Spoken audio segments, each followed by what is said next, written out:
You ask Tiger to solve. This deals with linear equations with one unknown. The final result is j equals 19. Let's solve it step by step. Group all j terms on the left side of the equation. Add j to both sides. Group like terms. Simplify the arithmetic. Group like terms. Simplify the arithmetic. Group all constants on the right side of the equation. Add 18 to both sides. Simplify the arithmetic.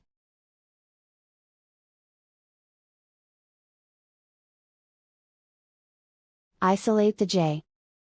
Divide both sides by 2.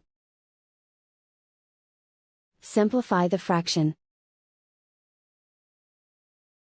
Find the greatest common factor of the numerator and denominator. Factor out and cancel the greatest common factor. And so the final result is j equals 19.